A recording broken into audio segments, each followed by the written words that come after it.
Hi there. Hello. Thank you for joining us for this Tech Jam keynote presentation. My name is Kathy Resmer. I'm the deputy publisher of 7 Days newspaper. Our team organizes this event, and every year I do it. I'm just amazed by all the work that's going on all over this state, and also by the sheer entrepreneurial hustle that's on evidence in this building. Seriously, it's very impressive. Before I introduce our keynote conversation, I just want to acknowledge a few folks. Thank you to Jake from Atomic for handling the AV today and all the announcements. That was Jake. Also, our media partner, WCAX, who's here filming. A recording of this presentation will be available soon at techjamvt.com. I also want to thank our crew from 7 Days. I'm not sure if I see them here yet, but specifically Don Eggert, Carol Ann Whitesell, and Jillian English. They managed all the logistics, website, social media, signage, etc. The four of us have been meeting about this event for months. And it was so great to see it all happening today. I also want to thank publisher and editor-in-chief Paula Routley, who helped us strategize and conceptualize this whole thing, and our incredible 7 Days staff who pitched in to help over the last few days. Can we just give that 7 Days staff a round of applause? Thank you to everyone. Finally, I want to acknowledge and thank our presenting sponsors, Marvell and Hula. This is the third year that Marvell has played an instrumental role in supporting the Tech Jam. Their Burlington office is just down the street. Marvell is designing microchips that they're in pretty much everything we use, although they can't really tell you like which phones or cars or appliances they're in because they have agreements with their clients. But I bet there are probably some in this room right now. Thank you, Marvell, for that. Applause for Marvell. We would not be here without Marvell, I'll tell you that. And we also wouldn't be here without Hula. And this is just an incredible, incredible space. This is the fourth time we've had the event here. That marks the longest serving venue of Tech Jam. That is, those of you who gutted out the expo, remember, like this is a big, this is just, this event was just made for this place. This place was made for the event. So thank you. And I want to welcome up Hula's new CEO, Lucia Compriello, to say a few words. So I'll try to manage this. There you go. Thank you so much, Kathy. And hey, everyone, it's awesome to be here with you all today. So out of curiosity, is anyone here at Tech Jam for the very first time? Raise your hand. All right, awesome. What about folks at Hula? Anyone here at Hula for the very first time? Raise your hand. All right, sweet. So I just took over the leadership role here at Hula in July, so this is my first time at Tech Jam, and I am feeling so incredibly grateful that here in Vermont, we have an entire event dedicated to connecting talent to talent seekers in the tech industry. So I would love to invite you to join me in saying thank you to 7 Days for hosting this incredible event.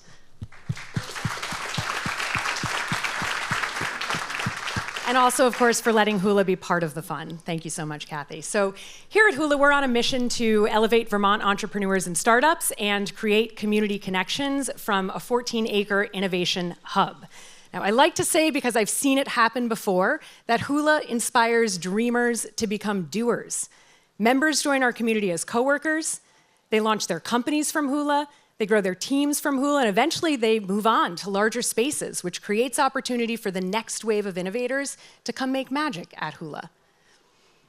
Let's see. What else do I want to tell you about this awesome place? We're not just home to a venture capital fund that is invested in more than 24 Vermont startups, creating new jobs here in the state every year, or to 1,200 members who work from campus every year, including employees from 55 startups that are headquartered here.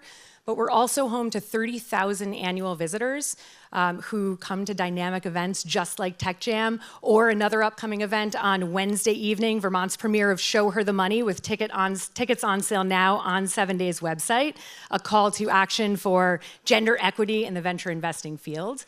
or one of many of Hula's flagship events that feature entrepreneurs, small business owners, local artists, creators, change makers, and more. We love to partner with investors, higher education institutions, business associations, state agencies, community-based organizations, media partners, and so many others doing mission-aligned work in service of innovation, entrepreneurship, and economic activity. But ultimately, it's people, passion, and vision that distinguish Hula most. Our founders dreamed of fostering innovation in sustainably built spaces, welcoming participation, and encouraging intentional collisions across campus.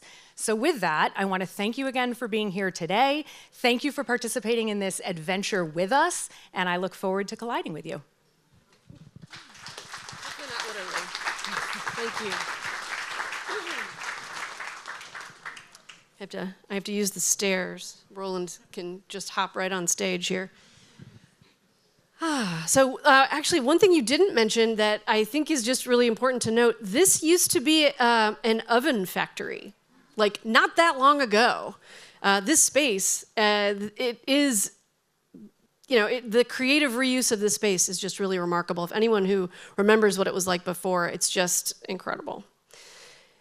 So during the last 2 tech jams, we used our keynote presentation to highlight promising breakthroughs and startups that might someday bring tech jobs to Vermont. This year, we're giving the spotlight to an established local job creator, OnLogic. Founded in 2003 by husband and wife team Roland and Lisa Groeneveld, OnLogic specializes in industrial computing systems, particularly ones that operate in rugged environments. So think construction sites, factory floors, outer space. Tech Jam started in 2008, and if you've been to these events over the years, you've seen that the OnLogic team, they usually come in their orange shirts, but this year I think that they have new, like black, there's still some orange in there, they changed it up a little bit. So they've been coming to our tech jams since 2008, been to pretty much either as a sponsor or as an exhibitor to nearly every one. And we've watched and helped the company grow from 20 or so employees in one Vermont office to nearly 300 in 6 offices around the globe, including the new HQ the company just built in South Burlington.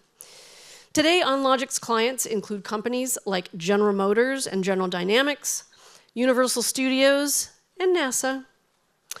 It's won lots of awards and honors over the years, including, you might remember, a Tech Jam Innovation Award bestowed by judges from the Vermont Technology Alliance, and a Vision Systems Design 2022 Silver Innovators Award for machine vision. Machine vision. I wasn't sure what that was, but then Roland took me to see their demo over here. I don't know if you saw it. They have some Lego men around a little spinny thing, and you pick which one that you want to get rid of, and their system sees which one it is coming, and it knocks it away into there. So they are producing computers that are able to make those distinctions while things are moving. What are you looking at? So OnLogic also won Business Growth Awards for Vermont Biz, and they made the publication's 2024 list of best places to work in Vermont. A month ago, UVM's Grossman School of Business presented OnLogic with a Vermont Legacy Award. Before I introduce our speakers, I want to play a video that explains a little bit more about the company with some very exciting music.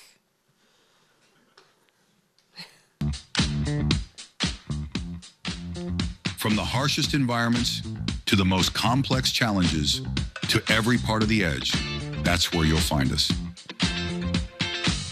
Here at OnLogic, we make industrial technology that empowers businesses to make anything possible.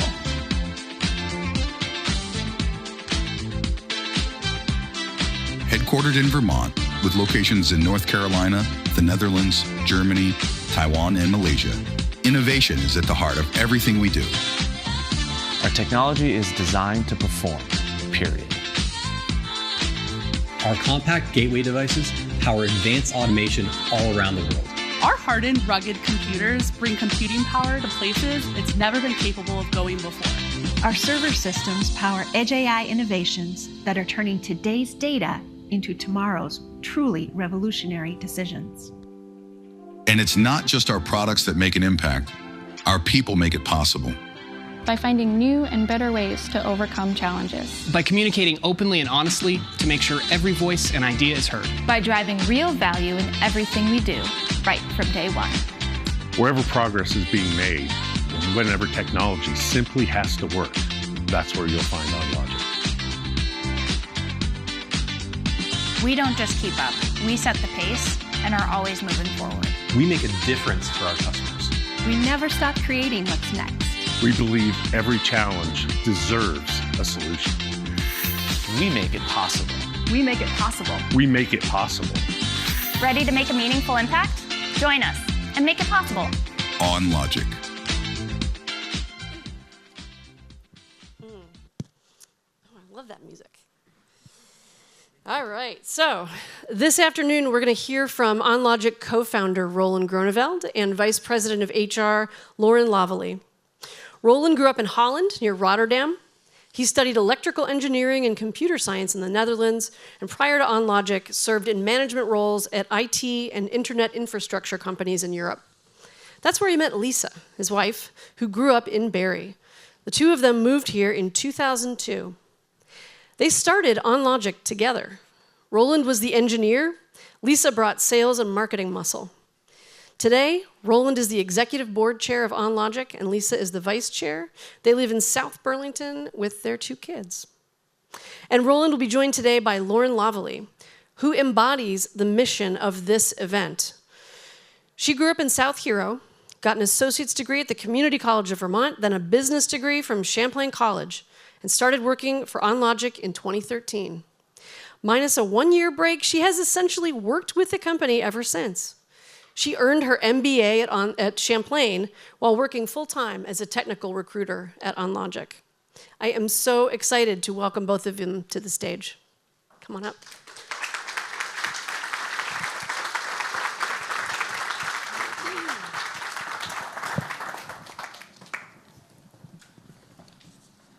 So first I wanted to talk about the project that when I was an OnLogic customer. So I've known these guys for a long time. Back in, I think, 2013, 7 days, we were tasked with a client who wanted us to create a public education campaign around rain barrels. And Paula thought, oh, wouldn't this be a great idea if we could do a video game? So we worked with Marguerite Dibble and her team to come up with a video game. And then we were like, oh, we should make it into an arcade game. We were just going to play it on iPads, but instead we got an arcade cabinet. And we thought, who's going to build this machine that's going to go inside here? And we turned to you all. And Roland, I remember we brought the game cabinet over to your place in South Burlington, and these guys made it possible. They built us a system. It was a bit of a retrofit, yeah, I remember that. Yeah, it was fun to work with you guys. And, it did actually, this game that we created, it did actually go into a rugged environment. We brought it to Echo, the Children's Museum. And for several years, it was an exhibit up on the second floor, and a lot of kids played with that game, and they were not very nice to it. But the software, I think, gave out before the hardware. So before we hear your startup story, I want to help everyone understand what it is that you do. We just saw that video. And when I watched it, I think, okay, so it's hard to tell exactly what does that mean? What are you doing in this situation? You're making this possible. How are you doing that? So correct me if I'm wrong. You basically, I think what you do is you listen to your clients and figure out what they need, and then you design and manufacture systems that will help them. And then you do a really great job at supporting them in technical support. Is that about right? That's about right, yeah. We, you can actually see some of our computers right here, right? So what we do is we design these computers to be kind of customizable. So we change them on the fly as customers have different needs. So it's very much a consultative approach with our customers, and it goes in a lot of different applications, from like you said, space applications to warehousing to solar farms to pharmacies. Pointing at Corey right there. Everywhere, yeah. Yeah. So can you then just talk about how did you start this company? How did you get here? Yeah, so we started in 2003, and we started out with a very basic concept of automation, automating with computers. Back then, that was kind of a new concept. So using very, very small computers to automate production lines and factories and warehousing and those kinds of things. As we, over time, kind of developed that, we realized that the needs in those environments were quite different from regular PCs. So that's where we started to shift to more fanless computing. And fanless meaning no moving parts. So the cooling is done by in a passive kind of way. You can see these fins on these computers.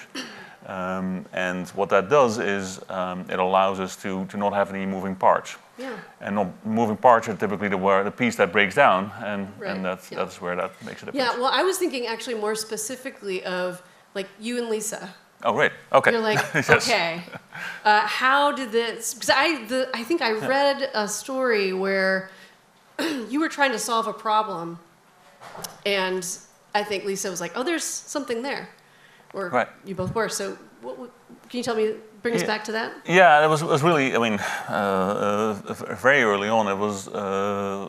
We had just moved to the U.S. And Lisa had found a job, and I needed to do something. I couldn't go sit on the couch all day long. So, we were looking at sort of like, hey, is there an opportunity here with a little business concept? And we made a business plan and started to really work it out in more detail. And really, Lisa encouraged me to really just bring that out and start a business around it. While Lisa was working a day job at night, she would come and help ship the computers out, and we literally did this from our apartment in Boston originally. The office became kind of the warehouse, the living room became the shipping area, the kitchen became the production area, and it became quickly way too small. There was boxes everywhere, and that's when we decided that we needed an office building and make it a little bit more professional. And at that point, we were looking in Boston for something, and but at the same time, we were driving back and forth to Vermont all the time because Lisa is from Vermont, from Barre. And we looked at each other and said, hey, why don't we just move the whole business to Vermont and do this from here?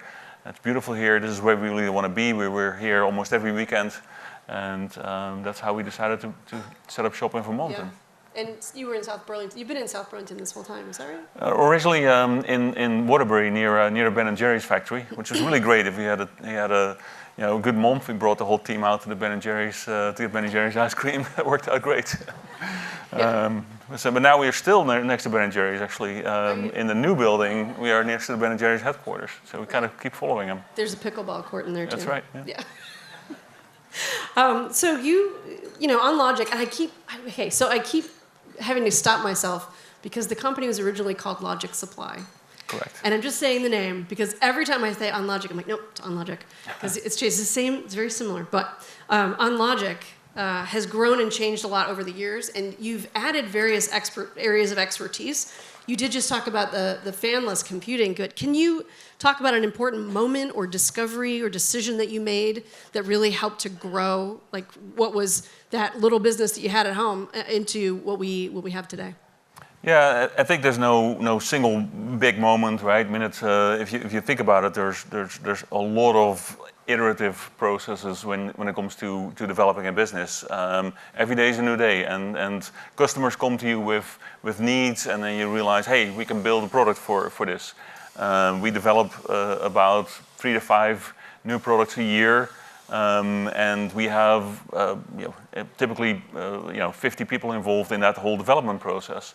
I think that one of the big steps for us was making our computers fanless. That was a big moment. I think that's what you won the Innovation Award for.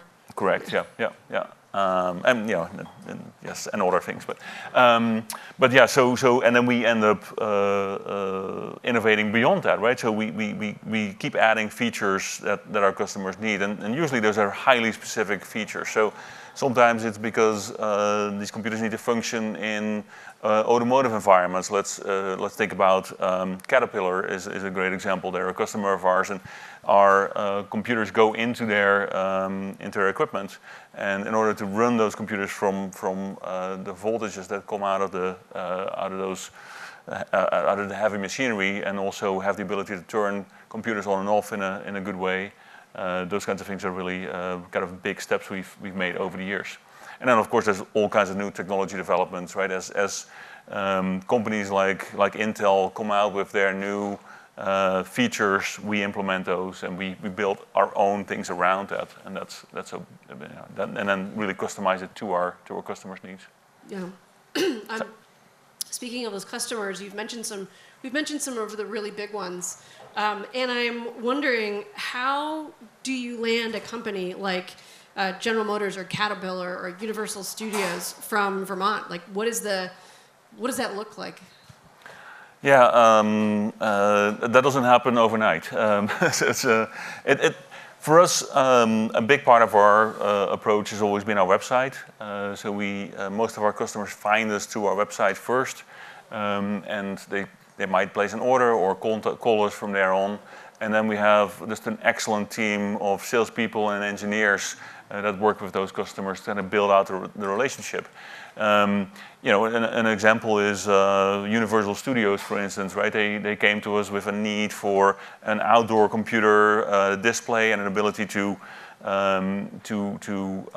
have people check in with tags that they can, when you walk into it to any of the rides.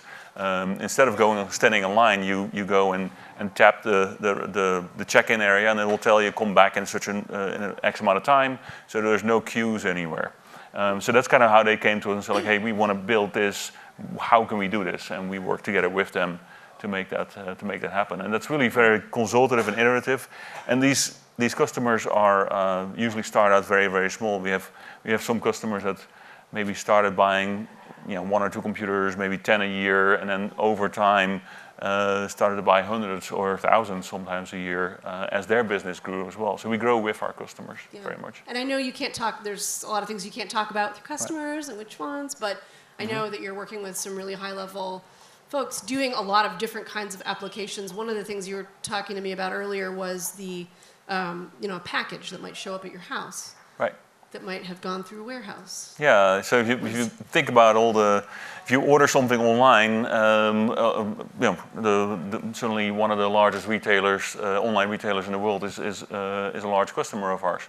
And what they do is a lot of automation in those warehouses, so there's a lot of pick-pack systems, robots that move around, but then also the whole process of getting it really from that warehouse to your doorstep means, we're working with a lot of the shipping companies, and that whole process, multiple of our computers will have touched that package anytime you receive something at your doorstep.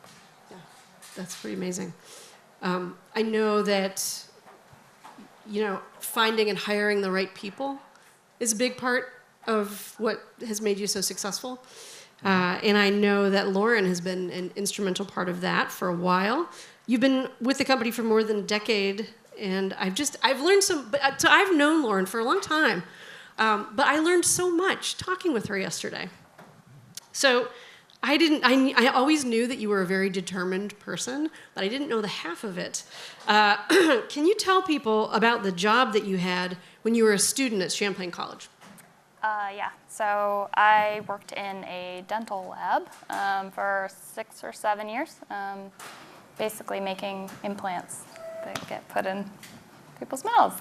Yeah, and you weren't working with the patients. That's correct. I was not. Where were you working? In a basement.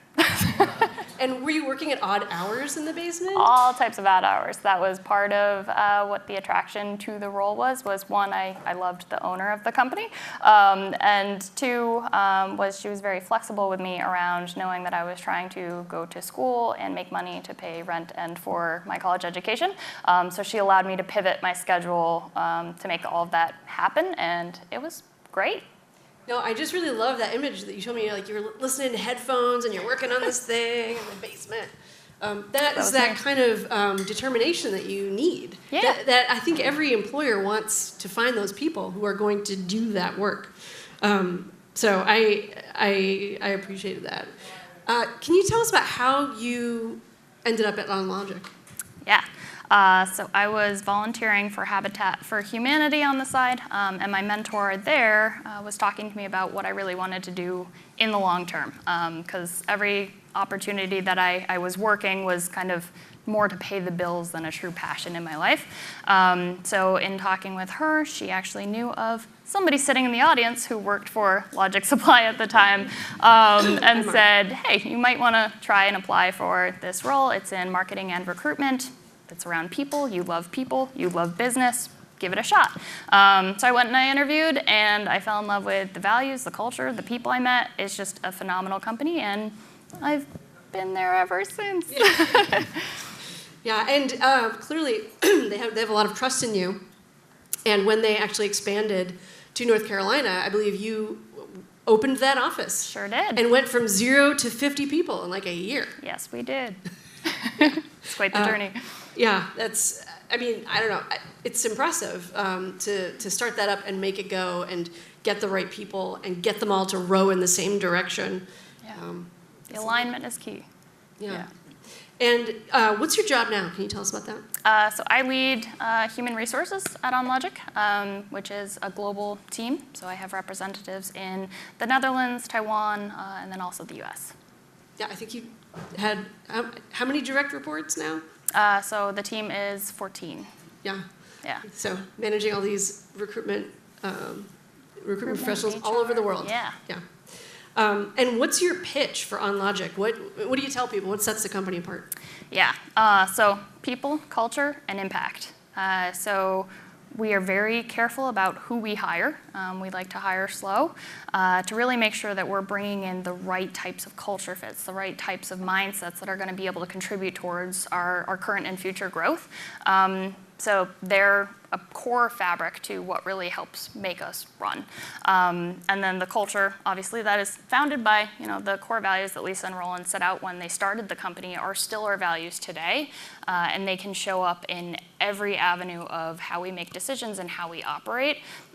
So as an example, one of the core values is open. We have open salaries. That is often taboo at a lot of companies. Yeah, did everybody hear what she just said? Like, open salaries. Oh, you can't hear? No. Oh, yeah. Jake. I don't know if I'm the only one. You're the only one, computer. Got it? You guys hear in the back there? Yeah, All right. She said something really important. They have open salaries, so you can all look up what everyone else is making. Everybody, including this guy. How does that go? Really smoothly. So because it's just open and we want people to understand how we make decisions, how do you personally sit in the greater fabric of how we're operating, it's just there. And we lean into, if you have questions, if you want to get to a certain point, we will talk to you about what is the journey to get there. Is it a specific knowledge gap that you need to overcome? Is it some type of training? Like, how do we kind of work with you on what your career goals are, what your financial goals are, and ultimately coming full circle to what's the impact that you're going to have at the company. And I think that that's a big draw for a lot of the right talent that we do hire, is people are coming in really wanting to contribute to something bigger than themselves, and oftentimes with less bureaucracy, which we have managed to maintain a lot of that entrepreneurial, innovative spirit in a lot of what we're doing. And that is a big draw from big companies to small companies of people just wanting to be part of what we're doing. Yeah, yeah. And I send people your way whenever they're, people are like, oh, do you know any good companies? I'm like, yeah, OnLogic's pretty great. Thank you. There's a handful of other companies that I do suggest to people, but if people are the right fit, I do think it's just in my experience working with you guys over the years, has been really positive.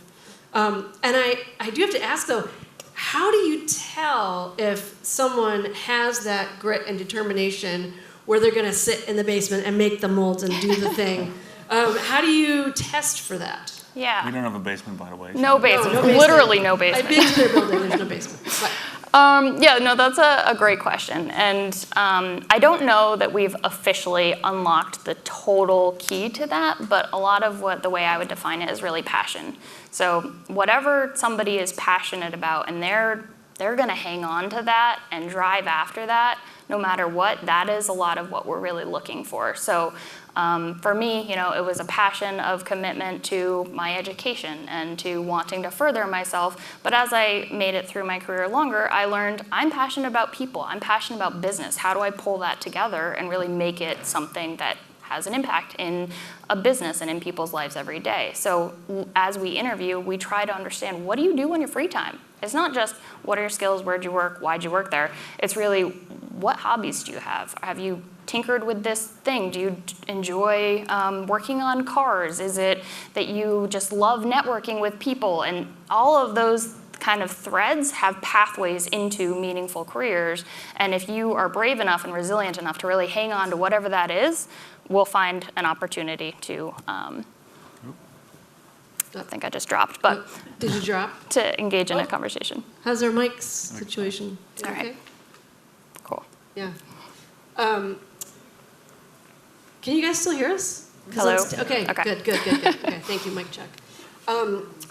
Yeah, it's fun hearing you get all fired up about I'm fired up about it, yeah. I also come from a workplace where we're super fired up. We were talking last night about how it's really important to like the people that you work with. Yeah. And because you spend a lot of time with them.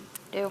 And I know that there are still folks that I'm communicating with at OnLogic who have been there for a very long time. And I think that says a lot about your company and just, about companies in general. When you have people stick around for the right reasons, it's really great. It feels really fun to be part of a functional team. Yeah, I agree. And I wanted to talk a little bit about your new building because I think it's a great illustration of sort of a lot of your company values. So, this big, beautiful building, I think you've probably seen it if you're driving on I-89 and you're coming to Burlington, and there's the Whale Tails, and right behind it there's this brand new big 3-story building. I got to go on a tour of that with Roland, which was really cool, and we nerded out. He showed me all of the really interesting design features of it, the geothermal heating, cooling, and Roland, tell me a little bit more about that. Sure, yeah. So we, does this still work? Yeah. I think it's still working. So we really focused on a building that really works for collaboration, right? So that was the first piece for us. So not just obviously the geothermal and solar are important, but it starts with what is this building for, and how do we get people to really work together in the most effective way. We very much believe in an in-office culture.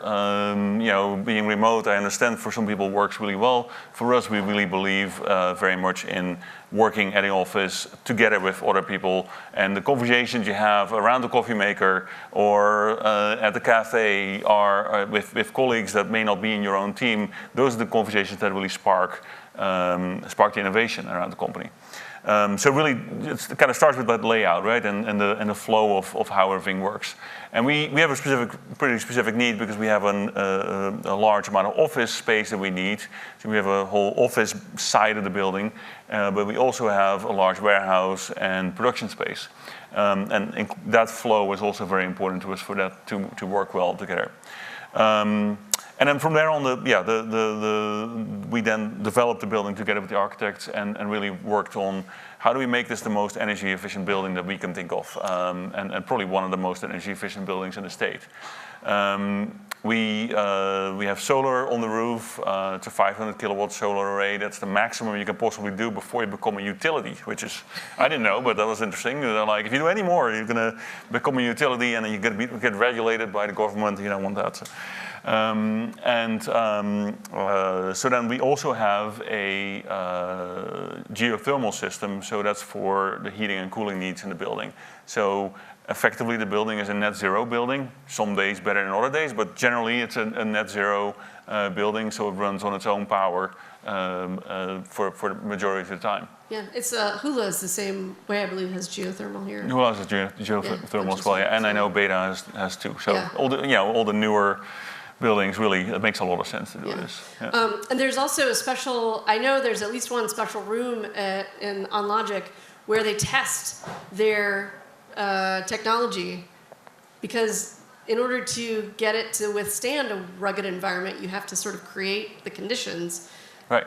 Yeah, we have multiple rooms like that. So one room is for when we have something called thermal chambers, where you can heat up the systems and cool them down and simulate really difficult environments, so very, very cold, very hot temperatures. We have other spaces where we do kind of mechanical changes to it or testing as well. And then we have a space where we do electrical testing. And what we do there is we shoot effectively lightning bolts through these systems to make sure that they withstand the extreme shock that you can get from static electricity. There's lots of very obvious signs everywhere around these rooms. Yeah, no pacemakers. Like, don't do this. Yeah. You may not have that. And there's like tables that don't have any metal screws in them, is that correct? Yeah. Just to make sure that those, when we test the systems, we need to really test it in a very controlled environment. So metal in the screws of those tables can actually cause the testing to be skewed, so we don't want that. No. And one thing I didn't really think about until I was looking on your company blog, actually, was so the architects and everyone put this building together, but then there are all of the components inside the building, the wiring, the sensors, and they have a great post where it's just these three guys. And they're like, these guys have done all this work. So they've put in all the wiring and all the boxes and, hanging a TV in your house, that's a lot of work. They did 60 of them. They put 60 of those screens all over the building. And then they had to actually do the furniture and create furniture and the table without the wooden screws. And then, they also, I guess, painted there's like a huge mural they painted. Multiples, yeah. And it's like all over the office. It's this, I think, attention to detail and willingness to do the work yourself and get into the details, which I think does come from you and Lisa, Roland. You're very much a detail guy. Yeah, that's true. Details matter, right? That's how you get results. So we did a lot of the automation of the building. We did ourselves. All the lighting systems and controls in the building are all integrated. So, for instance, if you turn on the alarm system at night, all the systems automatically, all the lights turn off, and all the heating and cooling goes down to a lower standby setting. And things like that, and it's all integrated to each other. So we spent a lot of time on that, and we had a lot of our own engineers work on that. That's really cool, right? So you get people that really work together on these things. And we had people from our marketing team who focused on the murals and the art in the areas, and everybody really chipped in to make it work. And one detail I had to share is that you watched that video earlier, and it has all of these great people in their words and their voices. There's a voice in that video that did not actually come from them. It was an announcer voice. That was an AI-generated voice. So I don't know if anyone picked up on that, but you guys do all the little details, and then when there's something like that, it's a component, and you swap in something that works really well. Yeah, so this is interesting. When I first saw this video, our marketing team put this video together, and they did a great job on it. And I first saw the video, I was like, who is that voice? I don't recognize that voice. And they were like, oh, it's AI. And I was like, oh, well, that's great. And in all reality, right, AI is really everywhere. And a lot of what we do is AI, right? Our systems are powering a lot of software that runs AI and automated vision systems and A lot of decision making is being done in those environments. So yeah, that's AI's. Yeah. I think it's a good thing. And the reason for the AI was because we wanted it to be modular so that we could evolve it over time. And if we wanted to tailor it to a specific event, we could just take a chunk out, pop another chunk in, and instead of getting that same person to do a voiceover so there was no gap, we just have AI to be able to run it, which is very similar to how we design our systems with that modular approach to really be able to iterate as we grow, right? Very nice. Yeah, exactly. Should be in sales. I know that you have that big, beautiful building, and you really want to fill it with Vermont workers. Can you talk a little bit about how that's going and some of the challenges of recruiting here in Vermont? Yeah. So we definitely have a very large building now, and we want to be able to hire and grow in that footprint. And the building can fit about 500 people, and we're currently like 180 in the Vermont office. So we are looking for folks to join from sales, engineering, operations, basically all functions are going through growth, and we're actively looking for talent. Yeah. And that's not always easy, right? No. So Vermont is there's not a lot of technology companies here, and then on top of that, when we find people from outside of Vermont to move, to make job offers to people outside of the state, for them to move here is really tricky. We have quite a few situations. We've had literally in the last 5 weeks we've had 5 people decline jobs after we went through the whole interview process. They came over to Vermont, we showed them around, and then they were looking for housing and they cannot find anything. And housing is the one biggest obstacle, I'd say, to growing our business, but really growing our economy here in Vermont. And in my mind, a rising tide raises all boats, and if we all together can have a thriving economy, we can do so much better. And housing is the number one reason why we can't quite do what we would like to do. Yeah, and 7 Days is written. We had a whole year-long series on the housing crisis and the housing shortage and how we work on that. You did tell me, Roland, I think that you're working with some other local businesses or talking with other businesses, some of those other tech companies that are here in Vermont, and trying to address that issue. Yeah, and it's not just the tech companies, right? It's also the school, UVM, the different schools, Champlain, St. Mike's, but also the hospital. They all have the same problems, right? It's housing is a challenge for all of us, and we're really just kind of trying to work together to try to come up with ideas on how do we solve this problem. And part of that is working with our elected officials to try to change how we go about permitting and make it easier to develop and make it easier to build certainly in the economic zones the primary economic zone obviously is Chittenden County, and there's a lot of opportunity in my mind to change how we go about this, and so we're working together with other companies. It's not easy. Part of it is also convincing elected officials that this is an important and good thing, and it's not so straightforward. Yeah. And I know that that's not the only way that you're working in the local community and working with local businesses. I think you have had other partnerships with UVM. I'm thinking about the gallium nitrate hub, being part of, trying to be part of groups that are working to build the tech ecosystem here. Yeah, and it's really great to see, right? So if you kind of think about the growth of the tech economy here in Vermont, it's great that there's a lot of companies here. There's a lot of startups, a lot of different companies that are doing cool things. Beta is a great example, of course, but then you have Dynapower, you have there's lots of Resonant Link. There's lots of other companies, and then there's various startups, a lot of software companies around here as well. So really great to see that we're all that these things are happening, and I think we need more of it. according to me at least. I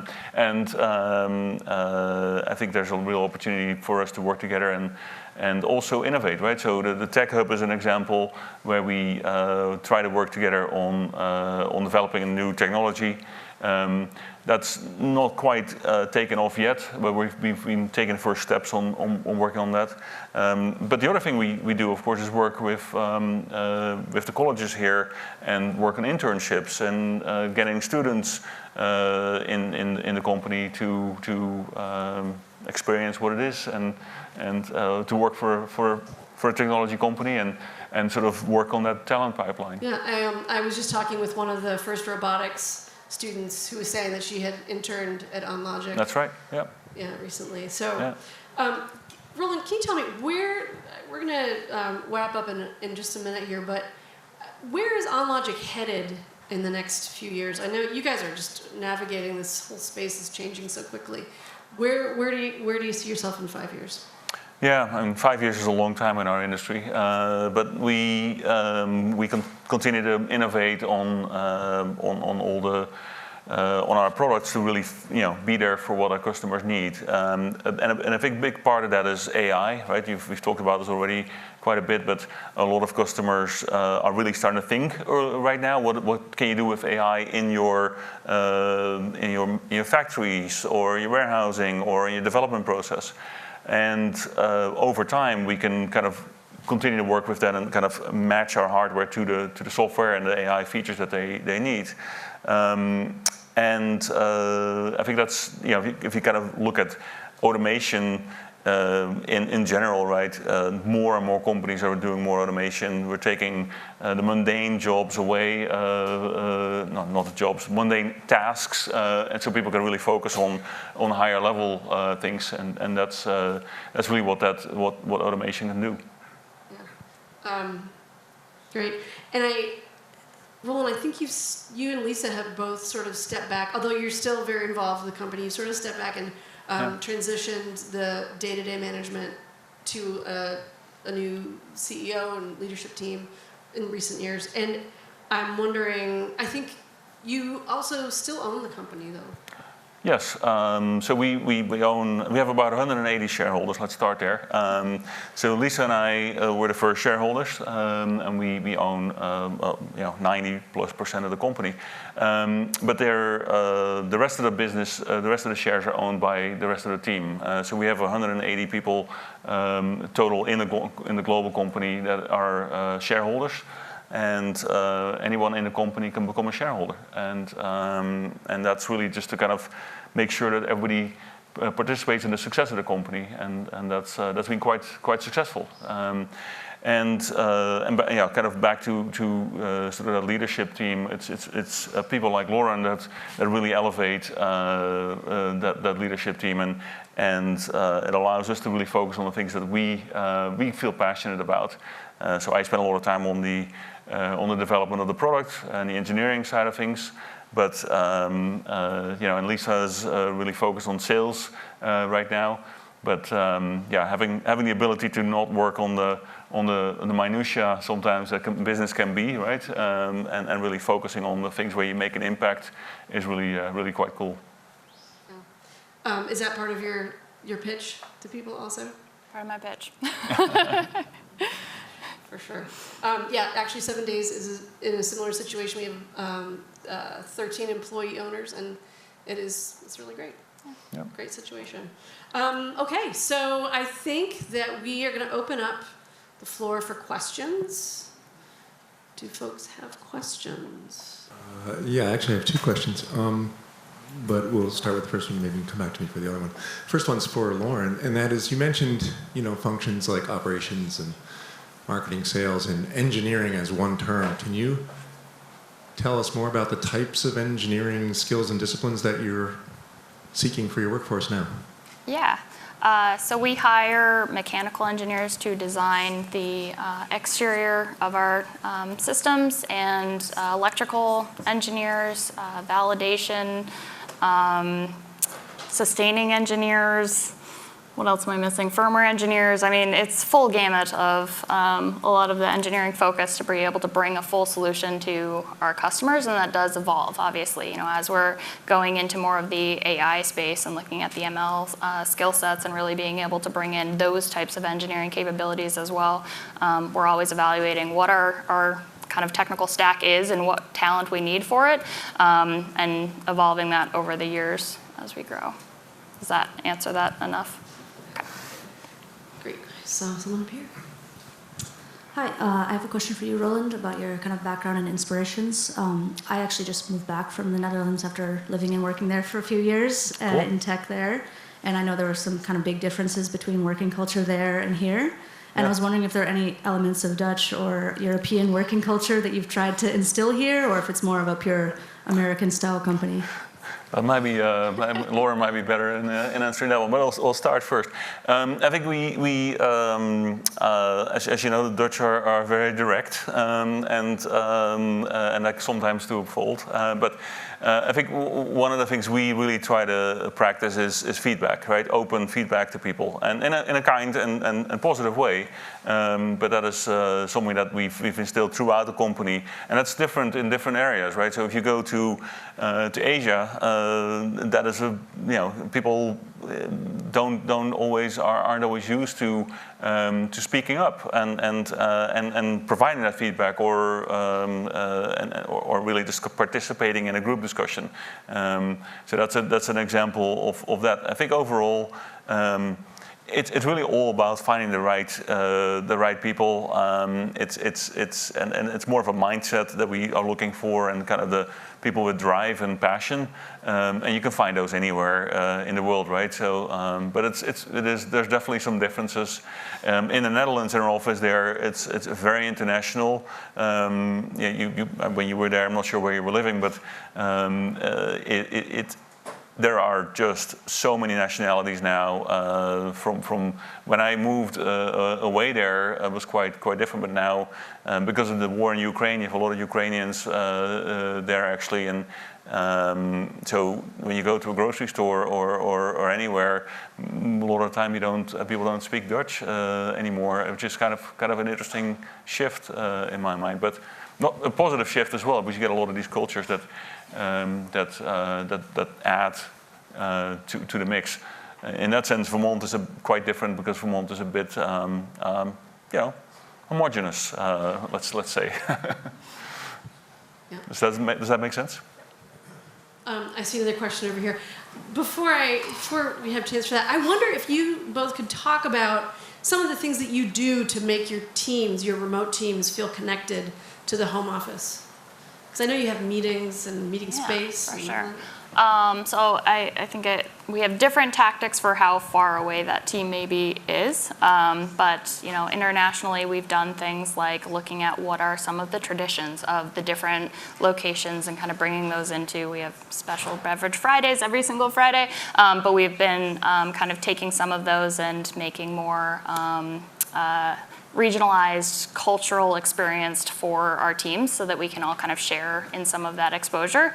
And we do things like team outings and jack-in-the-box games sometimes, as simple as that is, just for like the international, like let's just shake it off and do something a little different creatively together. So there's been a lot of things like that. And then also really focus on training, right? So really understanding where somebody's coming from. So Roland mentioned our office in Asia and some of the differences in communications. How do we help understand what they're saying when they say something, and also kind of orient us into one culture of being able to give and receive feedback and seeing the positive elements of that. So we've all done a lot of shared learning and a lot of vulnerable conversations around what did this mean, to really kind of gel out into a more unified global team and make sure that we have opportunities to work on real things together, but also to enjoy and do things that aren't necessarily working on the business every time.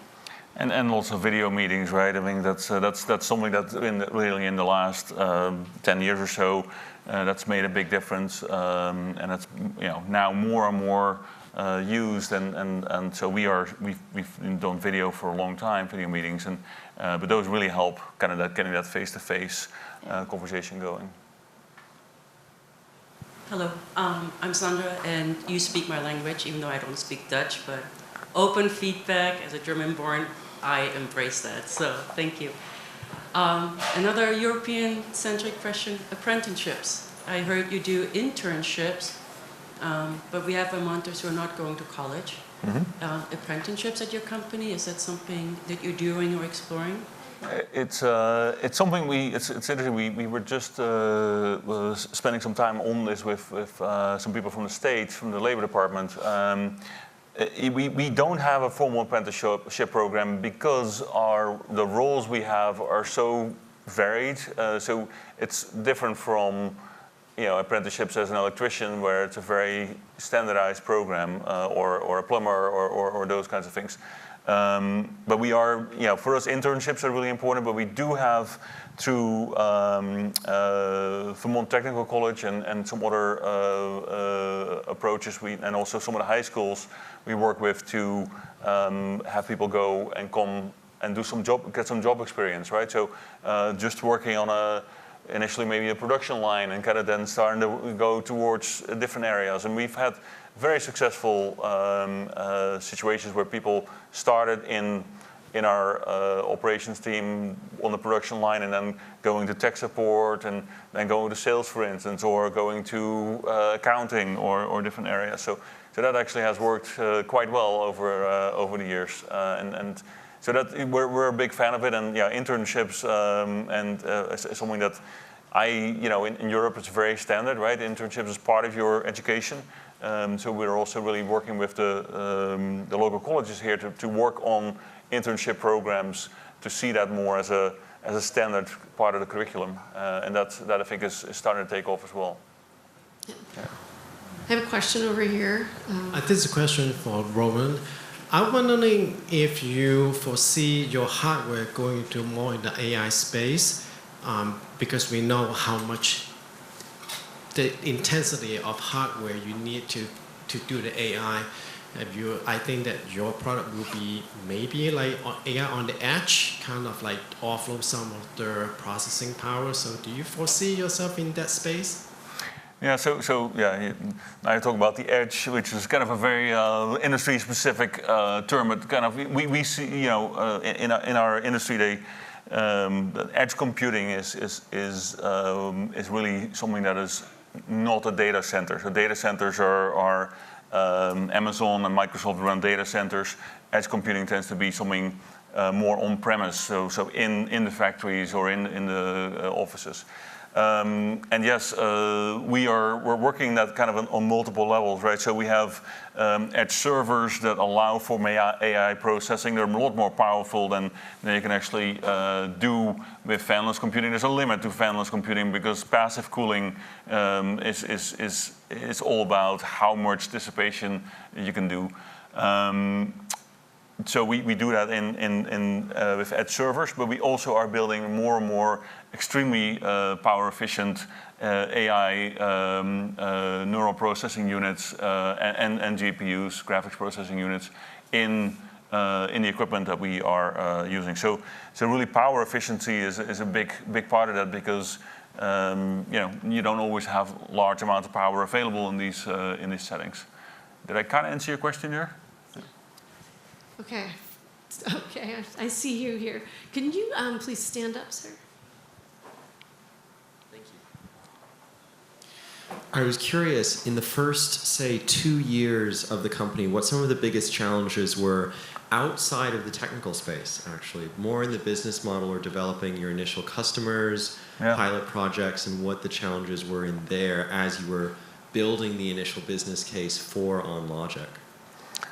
Great question. I think there's in any sort of startup environment, there's a lot of different things that are challenges, right? Money tends to be one of the biggest challenges. We started our business with just some savings that we had set aside, and we have no external investors. So for us to be to grow, we needed to be highly profitable. So we actually have taken very much only spend money after you make it kind of approach, and that has worked quite well.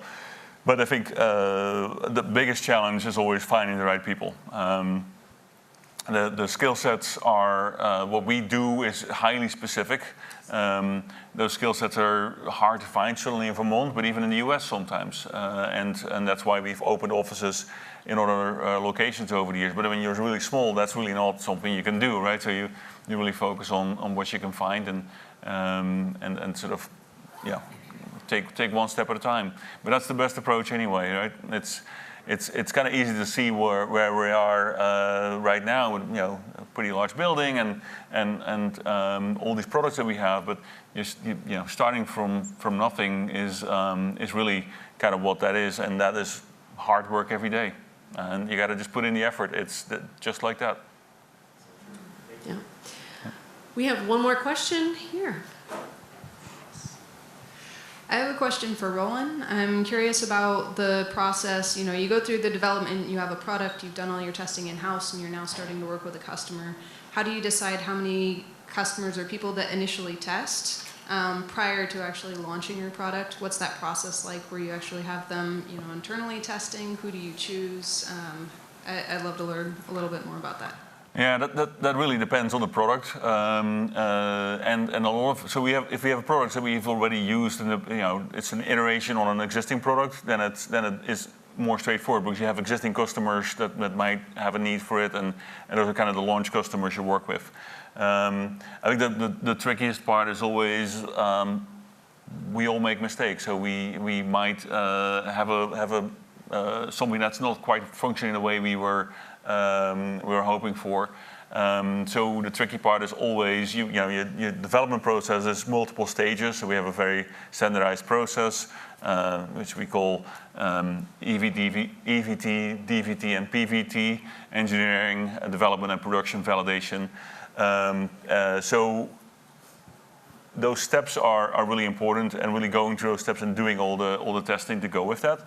But yeah, the proof is in the pudding, right? So you gotta get it out to customers. And what we also do is we kind of start with small production runs initially. Because if we say, okay, let's just build 10,000 of these and hope for the best, that can be a real problem. So we usually start small, start testing with those customers, and then over time make it better. You iterate on it, and there are products that we've developed. The same product has been redeveloped multiple times. Because and it frequently isn't so much that there's a mistake in it, but we find that customers need something slightly different, and this is typically the bigger challenge, is that components go end of life that we cannot get anymore, and then we need to pivot to a different component. So we have to change the whole thing around again. Certainly during COVID, that was a big challenge when we couldn't get certain components, and we had to, it's kind of like Groundhog Day, right? Yeah, every day you wake up, you're like, oh no, now we can't get this thing. Now we have to redevelop this whole thing again. So it's been a challenge, but it's iterative. That's really what it is. Great. Roland and Lauren, thank you so much for spending so much time with us today. Thank you. And thank you, all of you, for coming to the Vermont Tech Jam. And I think that's a wrap. Thank you all. Thank you. Thanks.